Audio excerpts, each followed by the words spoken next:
Alhamdulillah ala ni'amihi fi awwali syahri minas sanatil hijratit tammah alladzi ja'ala hadzal yawma min a'zamil ayyamir rahmah ahmaduhu hamdal hamidin wa asta'inuhu innahu khairul mu'in wa tawakkalu alaihi annahu thiqatul mutawakkilin.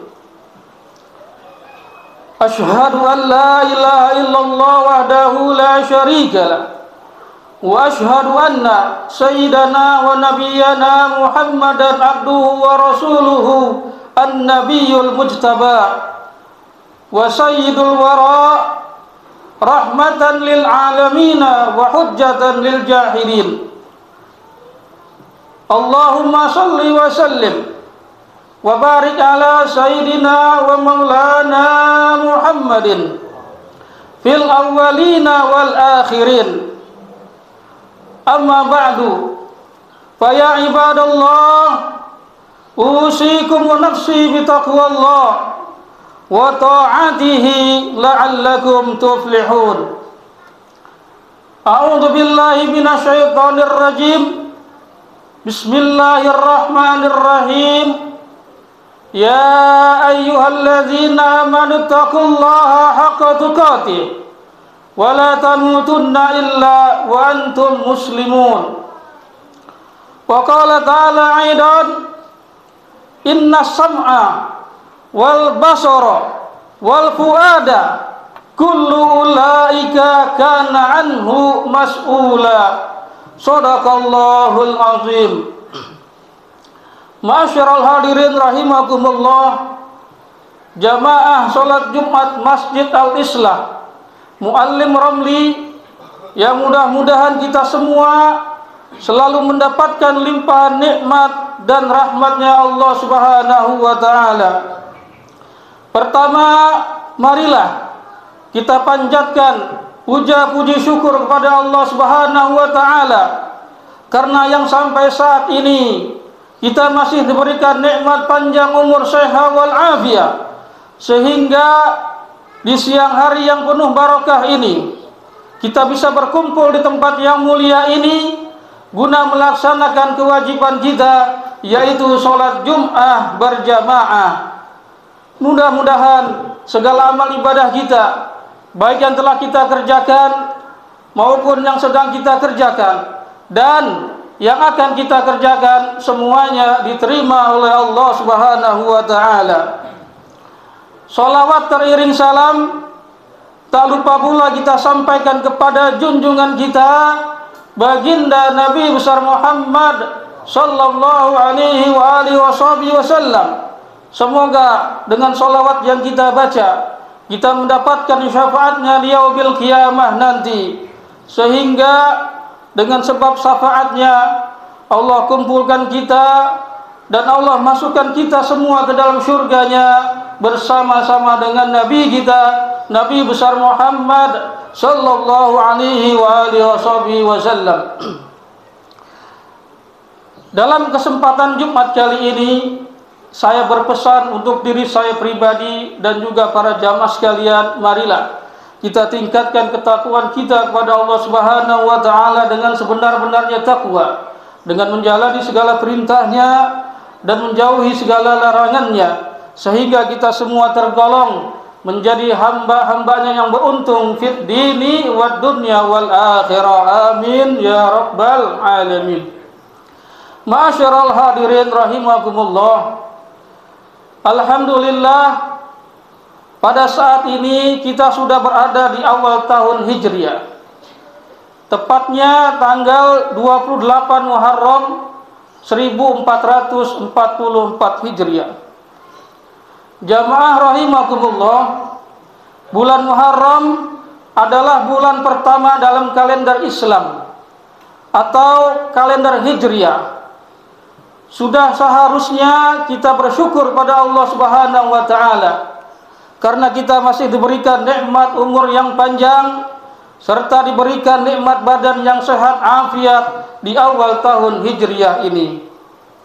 Untuk itu mari kita jaga nikmat-nikmat tersebut untuk beribadah kepada Allah Subhanahu wa taala dengan meninggalkan semua perbuatan-perbuatan yang dilarang oleh Allah Subhanahu wa taala, seperti segala macam perbuatan maksiat, dan menjauhi segala sifat-sifat yang dibenci oleh Allah Subhanahu wa taala, seperti sifat sombong, dengki, iri hati, ujub atau bangga diri, dan lain sebagainya.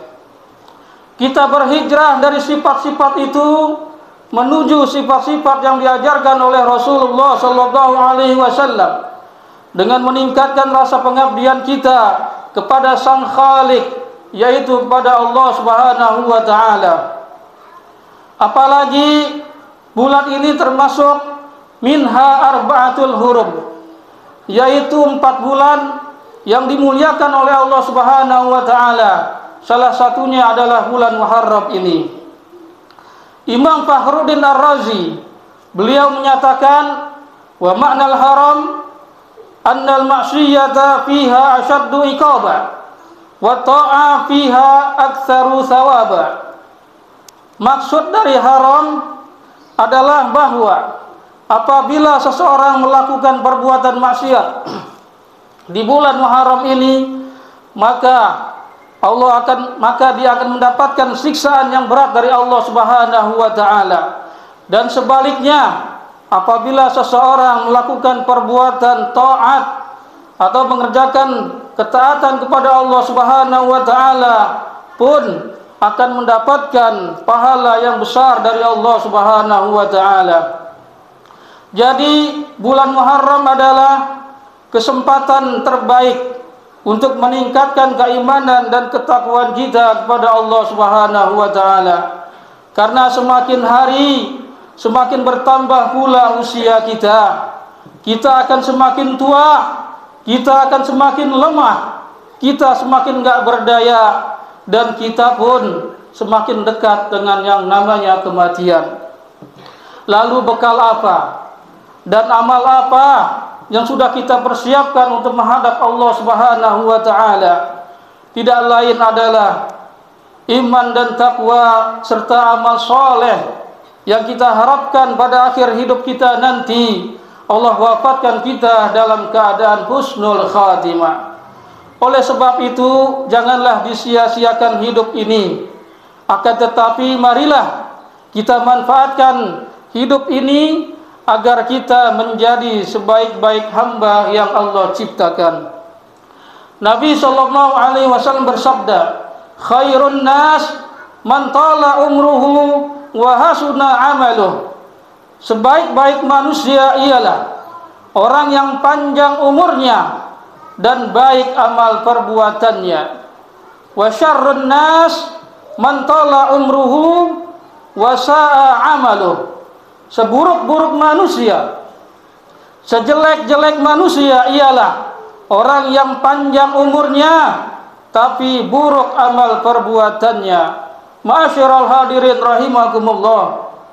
Kenapa orang yang panjang umurnya dan bagus amalnya disebut orang yang baik? Karena orang yang banyak kebaikannya, setiap kali umurnya bertambah, maka otomatis pahalanya pun ikut bertambah dan derajatnya pun akan semakin tinggi di sisi Allah Subhanahu wa taala. Kesempatan hidup yang telah diberikan merupakan tambahan pahala baginya.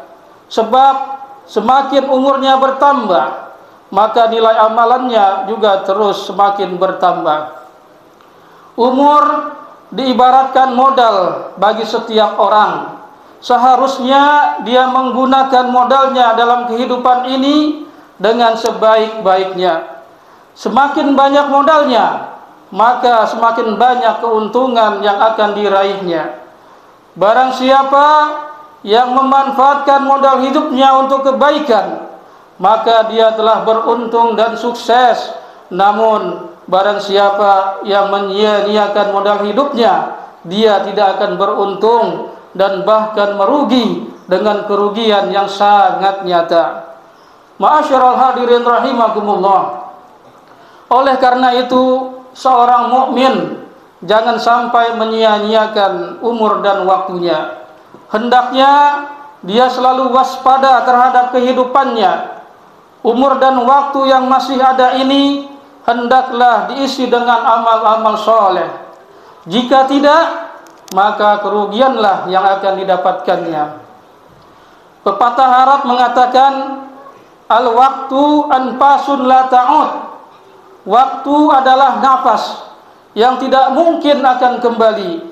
Artinya, waktu yang sudah terlewat tak akan pernah kembali lagi. Maka oleh karena itu, beramallah dengan sebaik-baiknya pada hari ini, karena hari esok belum tentu lebih baik dari hari ini. Seorang ulama mengatakan, wa nafsuka in asghalatha bil haqqi wa illa astadghalatka bil batili. Jika dirimu tidak disibukkan dengan hal-hal yang baik, pasti akan disibukkan dengan hal-hal yang batil. Maksudnya adalah apabila waktu kita tidak diisi dengan kegiatan yang positif, maka bisa jadi terisi dengan kegiatan yang negatif, yaitu segala kegiatan dan perbuatan yang dibenci oleh Allah Subhanahu wa taala. Dengan demikian, waktu kita menjadi sia-sia dan tidak bermanfaat. Hendaknya kita perhatikan dan kita atur dengan baik waktu yang telah Allah berikan kepada kita. Karena kebanyakan manusia, mereka lalai dan menyia-nyiakan waktunya. Nabi SAW bersabda, "Ni'matani maqbunun fihi ma katsirun minan nas, as-sihha wal farah." Ada dua kenikmatan yang banyak manusia lalai dan tertipu dengannya. Apa dua kenikmatan yang dimaksud? As-sihha wal farah, yaitu nikmat sehat dan nikmat waktu luang. Kita beruntung pada saat ini kita masih bisa melaksanakan dua nikmat tersebut dengan menghadiri sholat Jumat, yang kita sudah tahu bahwa sholat Jumat hukumnya adalah wajib bagi laki-laki yang sudah baligh. Jika kita perhatikan, masih banyak orang-orang di luar sana yang mereka masih berlalu lalang di jalan raya. Mereka masih sibuk dengan pekerjaannya di kantor maupun di pasar. Seakan mereka tidak peduli dengan perintah Allah ini. Padahal mereka beragama Islam yang sudah diwajibkan baginya untuk melaksanakan sholat Jumat. Maka mereka inilah orang-orang yang Allah berikan nikmat sehat, namun mereka lalai dengan waktu luangnya untuk beribadah pada Allah Subhanahu wa taala. Ma'asyiral hadirin rahimakumullah, ketahuilah bahwa setiap perbuatan yang kita kerjakan pastinya akan dipertanggungjawabkan di hadapan Allah di yaumil qiyamah nanti. Allah Subhanahu wa taala berfirman dalam surah Al-Isra ayat 36, "Inna sam'a wal basara wal fuada kullu ulaika kana anhu mas'ula." Sesungguhnya pendengaran kita, penglihatan kita, hati kita, semuanya akan dipertajakan atas apa yang telah kita lakukan. Oleh karenanya, mulai saat ini, marilah kita kerjakan segala apapun yang Allah perintahkan, dan kita jauhi segala apapun yang dilarangnya. Karena setiap perbuatan yang kita kerjakan, maka kita akan mendapatkan balasannya. Faman ya'mal mithqala dzarratin khairan yara. Siapa orang yang mengerjakan kebaikan sekecil apapun, maka dia akan mendapatkan ganjaran pahalanya. Wa may ya'mal mithqala dzarratin syarran yara. Begitu pula siapa orang yang mengerjakan kejahatan sekecil apapun, maka dia akan mendapatkan ganjaran dosanya. Maka pada akhirnya kita berdoa kepada Allah Subhanahu wa taala, semoga di bulan Muharram ini, di awal tahun Hijriah ini, kita semua bisa menghijrahkan seluruh anggota tubuh kita, mata kita, telinga kita, lisan kita, kedua tangan dan kaki kita untuk berbuat kebaikan yang bisa mendatangkan keridhaan Allah Subhanahu wa taala, sehingga di awal tahun Hijriah ini hidup kita dipenuhi dengan berbagai kenikmatan, hidup menjadi tambah barakah, dan ketika wafat nanti wafat dalam keadaan husnul khatimah. Amin ya rabbal alamin. A'udzubillahi minasyaitonir rajim. Bismillahirrahmanirrahim. Faman ya'mal mithqala dzarratin khairan yarah wa man ya'mal mithqala dzarratin syarran yarah. Barakallahu li wa lakum fil Qur'anil azim wa nafa'ani wa iyyakum bima fihi minal ayati wa dzikril hakim wa taqabbala minni wa minkum tilawatahu innahu huwas samiul alim. Aqulu qawli hadza wa astaghfirullahal azim li wa lakum wa lisairil muslimina wal muslimat wal mu'minina wal mu'minat fastaghfiruhu innahu huwal ghafurur rahim.